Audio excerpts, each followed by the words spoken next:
What's good, folks? It's your boy Jerome, man. I'm back. Shit.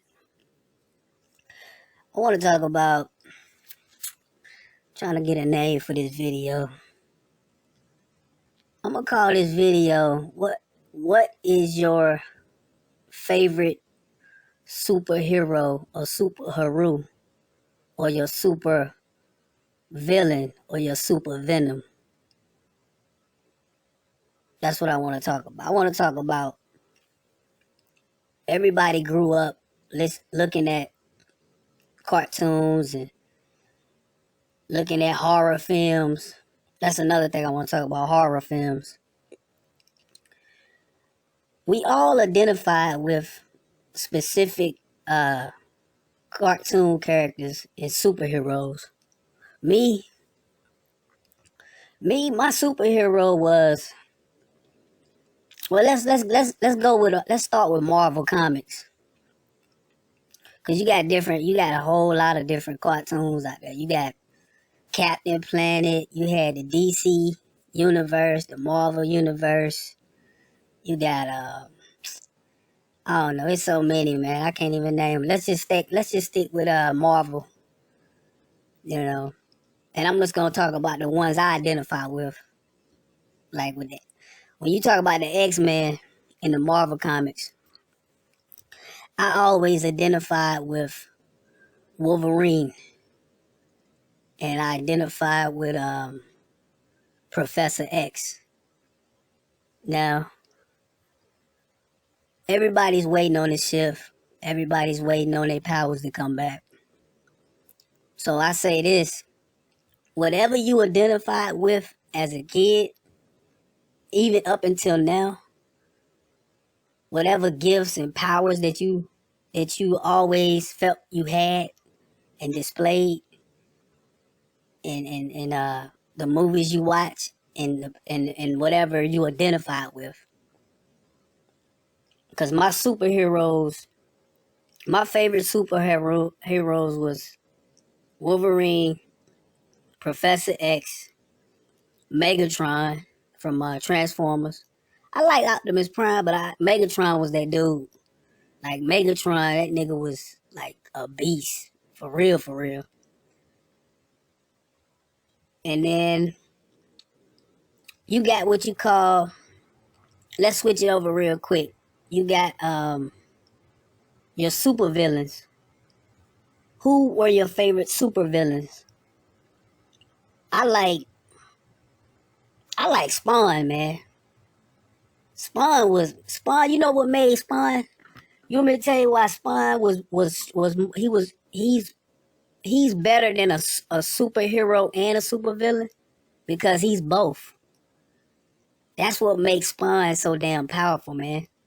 If any of y'all know about the Spawn, the black supervillain superhero, man, Spawn is the truth, man. He has so many different powers, yo. But just little thoughts on my mind, just thinking about stuff. And then I wanted to talk about horror films. Some people identify with horror films, but horror movies, what horror movies show us? What do horror films really show us? They show us what you call the what's the word I'm looking for? Horror movies are based off of what you call the Necronomicons, the Kolipov, the Tree of Death, or the black magic, the black arts, which are really stronger than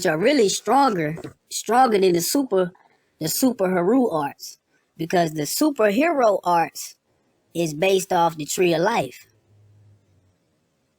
The superheroes, all of their gifts is based off the Tree of Life.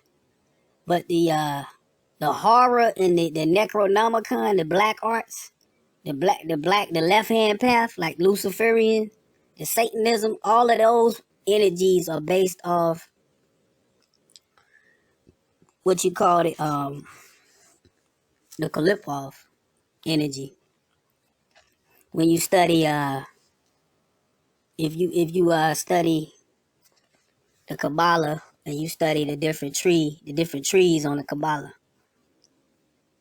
But back to what I was saying, that's a whole another topic, but it relates. But like I was saying, who do you identify with when it comes to your favorite villain or your favorite superhero? Like I said, mine always been Wolverine because he was a man, yet he was like a man, yet he was like a beast slash a superhuman that you couldn't kill him. Like, and then he had claws, and he was a Wolverine. Like he was like a wolf man. You know what I'm saying? Like, not really a wolf man, but you get the point. And then, like I said, Professor X got pure mind control. Pure mind control. And see, that's why all the other X-Men, they took orders from Xavier. That's what his name was. It was Professor Xavier, because he had complete mind control. So when you study, like I said, you study the ancient knowledge, you learn where they get all of these ideas from. Like I said, if you study the Necronomicon and the black magic, you learn where they get all these fucking horror movies from and where they get these ideas. And these planes of existence, they do exist. In the heart, if you study the you study, what is it, if you learn about what's his name, King Solomon, and you learn about how he was able to control the jinn, the 72 jinn. King Solomon, he had dominion, he had control of these demons. And that's part of the studies of the Kolipov, is how you're able to control demonic forces that are in what you call the underworlds. But it depends on what you like. Like I said, Spawn was my dude because he had power on both sides. He controlled the light and the darkness. And I'm gonna tell you another character I used to like, Hellboy. Hellboy was that dude too, because he was a demon. He was like a demon child, and he was like a demon child, but he had like his destiny was to do good in the world. He had to like fulfill his destiny.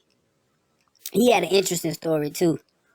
But it's so many characters out there, man, that I could name, but I ain't even got the time to go through it. But I just wanted to put that out there. Just thinking about reality and stuff. But real quick, I'm gonna discuss something related to all of this. I'm gonna put this chart back up. Now you see this chart I got up. You see where it say activated golden crown diamond, right? We talking about the 3 chakras that's in your head. And I talked about it on another video, but YouTube cut my shit up because I was trying to break some damn science. I was trying to break down some science, and they cut my video up. But as you can see, you got the third eye, the crown chakra, and you got the side chakra, and then you got a casual chakra in the middle connected to the third eye. Now, if you know anything about Dravidian or Hinduism, they got what you call a Bindu point. The Bindu point is a chakra. It's the same as this casual chakra right here. That's what the Bindu point is. And it sits behind, it sits in the back of your head around the hypothalamus, the hypothalamus gland. And what happens sometimes when we get visions in our waking states, or we get visions and we get like a process of knowing without knowing. It's like you get like a straight burst of like intuition. So I'll give you an example. It happens sometimes when we smoke marijuana. If you smoke marijuana, you can get a surge of kundalini energy that'll go straight up your spine. The kundalini energy will go straight up your spine and it'll hit that bindu point. And it'll activate your third eye temporarily in your crown chakra. And you become all knowing. It's an amazing feeling, man. It's like that movie, I'll give you an example. It's like the movie Lucy. You remember in the movie Lucy, when she came online and she just started fucking up everything. She just started controlling everything with her mind. She was just doing everything, man. That's what it felt like. I had that experience. Some good bud to do that to you. But you can take shrooms, and shrooms will put you on that level too. Some like some ayahuasca or some what's the other stuff? You can take some blue lotus. Blue lotus, actually, you can go on Amazon and get you some blue lotus flower. They sell that. Blue lotus will actually put you in that state. But like I said, some good bud will actually, cause let me break down my theory on marijuana. Marijuana is a female. Well, the THC comes from the female portion of the marijuana. So the female plant represents what?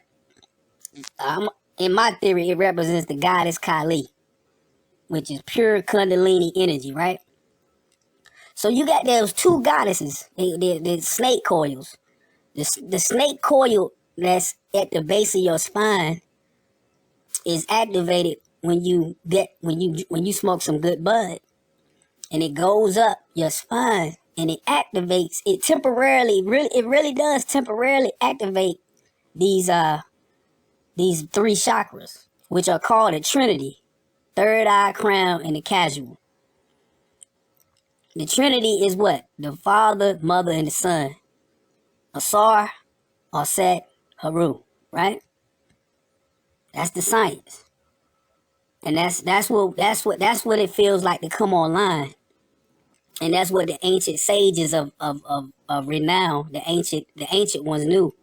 That's what the master teachers were tapping into. That's what all the master teachers that we studied, that's what they tap into when they go into their deep meditation. But a lot of them, what they were trying to do too, the ultimate goal is to do it in walking or waking state. When you can become activated in your waking state, you become a true X-man or X-woman. Meaning your powers, your all-knowing, your eternal memory, all your past lives, who you were, everything that you did, everything comes online. But that's just my thoughts, man. It's a real deep science.